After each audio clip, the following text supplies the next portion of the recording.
नमस्कार, मैं हूं आपके साथ आपकी अपनी होस्ट एंड दोस्त डॉक्टर वाई राखी। और कल बेहद खास दिन है। कल है गोपाष्टमी, जब हम गायों की पूजा करते हैं, गायों की सेवा करते हैं। आप में से बहुत से लोग विदेश में होंगे और उनके मन में ये भावना होगी कि हम यहाँ पूजा कैसे करें।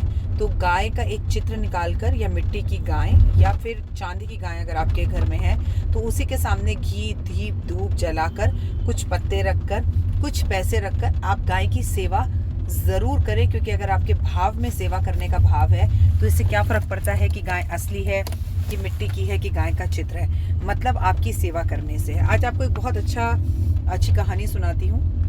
एक बहुत अच्छा चित्रकार था और राजा था।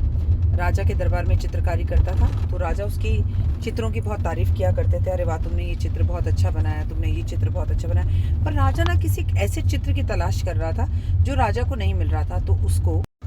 तो उसके मंत्री ने उसको समझाया कि राजा जी, आप ऐसा क्यों नहीं करते कि एक घोषणा करवा दो, जो सबसे अच्छे चित्र बनाकर लाएगा उसे आप इनाम देंगे, और उसमें अलग अलग चित्रकार अपने अपने चित्र बनाकर लाएंगे, तो हो सकता है कि आपको वो चित्र मिल जाए जिसकी आप तलाश कर रहे हैं। तो उसने बोला ठीक है। उसने घोषणा कर दी। कई चित्रकार आते, अपने अपने चित्र देकर जाते।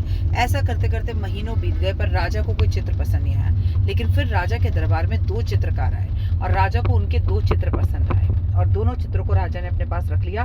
और दोनों चित्रों में से किसी एक चित्र को पुरस्कार देना था, वो घोषणा कल करनी थी। आइए जानते हैं उन चित्रों में क्या था।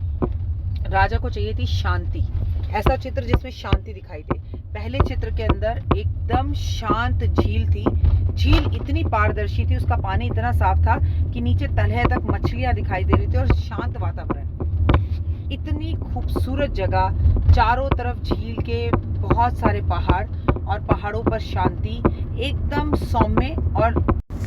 सौम्य और शुद्ध वातावरण। अब लोगों को समझ में आ गया कि भाई ये चित्र ही है। राजा तो शांति ढूंढ रहा है और इस चित्र में सब शांति दिख रही है। सुंदर से पहाड़ है और एकदम शांति है, कोई पक्षी भी नहीं उड़ रहा है, और झील का पानी एकदम ठहरा हुआ है, हवा नहीं चल रही है।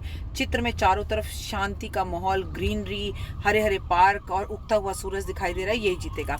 लेकिन वहीं पर एक दूसरा चित्र था, जिस चित्र के अंदर नदी को दिखाया गया था, और नदी में पानी का उफान आ रहा था। पेड़ पौधों के जोर जोर से हिलता हुआ पेड़ पौधों को दिखाया गया था, और आसमान में कड़कती हुई बिजली, उसमें से आग निकलती हुई दिखाई गई थी। और चारों तरफ अर्थव्यवस्था, सब व्यवस्थाएं जो बिगड़ी हुई थी कुदरत की, वो बिगड़ी हुई दिखाई दे रही थी। और सबने कहा कि पागल है, राजा तो शांति ढूंढ रहा है, और ये इतनी उथल पुथल मचाते हुए मछलियां जो हैं उसमें से बाहर निकल रही हैं, जो तूफान की नदी आती हुई दिखाई दे रही थी, और डूबती हुई वो नहर, वो नदी जो चित्रकार बनाने की कोशिश कर रहा था, वो नदी या नहर है या समुद्र है, ये भी समझ में नहीं आ रहा था, और डूबता हुआ दिखाई दे रहा था। पेड़ झुकते हुए दिखाई दे रहे थे। मतलब बड़ा ही विचित्र सा, वो अशांति भरा चित्र था। अब पूरा दरबार अगले दिन लगा, सबने अपने आप में घुसापुसी करनी शुरू कर दी कि भाई राजा को तो शांति चाहिए और शांति वाला चित्र ही जीतेगा। लेकिन तभी राजा खड़े हुए और जो अशांति वाला चित्र था उसे पहला पुरस्कार देकर सबको आश्चर्य में डाल दिया। सब बड़े परेशान हुए कि ये राजा क्या कर रहा है, आश्चर्यचकित थे सब। तो जो चित्रकार था, जिसने शांति वाला चित्र बनाया था, उसे गुस्सा है। उसने बोला, राजा जी आप ये क्या कर रहे हैं, चित्र तो मेरा शांति वाला है और उसमें शांति दिख रही है, जैसे कि आपने घोषणा की थी कि चित्र जिसे देख के मन को शांति मिले।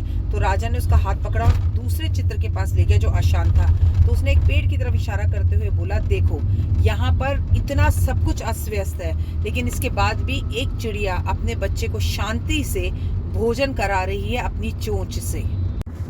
राजा ने कहा, शांति वो नहीं होती जो तुम्हारे चित्र में दिखाई देती है। शांति वो होती है कि चारों तरफ अर्थव्यवस्था बिगड़ी हुई हो, चारों तरफ व्यवस्था बिगड़ी हुई हो, कुदरत में तूफान आ रहा हो, आसमान में बिजली गिड़क रही हो, और कभी भी तेज वर्षा होने वाली हो, और नहरें कूद कूद कर नदी से बाहर आ रही हो, और उसके बाद भी आपका जो कर्तव्य है उसे आप मन शांत चित्त से, कुदरत के प्रकोप को ना देखकर आप शांत मन चित्त से अपने कार्य को कर रहे हो, जैसे ये चिड़िया कर रही है। दरबार में सभी लोगों ने ताली बजाई और उस चित्रकार को इनाम दे दिया गया। मतलब हर किसी ने ये सोचा कि राजा को शांति चाहिए चित्र में, लेकिन उस चित्रकार की चित्रकारी देखिए कि चारों तरफ सब कुछ व्यवस्था बिगड़े हुए भी उसने चिड़िया में शांति को दिखाया। दोस्तों, आप और हम भी तो अपनी इस भागती दौड़ती अशांत जिंदगी के अंदर अपने कामों को डिस्टर्ब कर देते हैं। घर की लड़ाई को ऑफिस ले जाते हैं, ऑफिस की लड़ाई को रात को घर ले आते हैं और पत्नी से झगड़ा करते हैं। अपने काम को शांत मन चित्त से कीजिए, चाहे व्यवस्थाएं चाहे व्यवस्थाएं कितनी भी बिगड़ी क्यों ना हो, लेकिन चिड़िया की तरह अगर हम अपने घोंसले को पालें, अपने काम को, अपनी जिम्मेदारियों को निभाएं, तो हमें भी शायद कोई पुरस्कार ईश्वर की तरफ से ज़रूर मिल जाए। कमेंट्स में जय माता दी लिखिएगा, अपने और अपनों का रखिएगा खास ध्यान। And I love you so much. आपका दिन शुभ और मंगलमय हो। जय माता दी।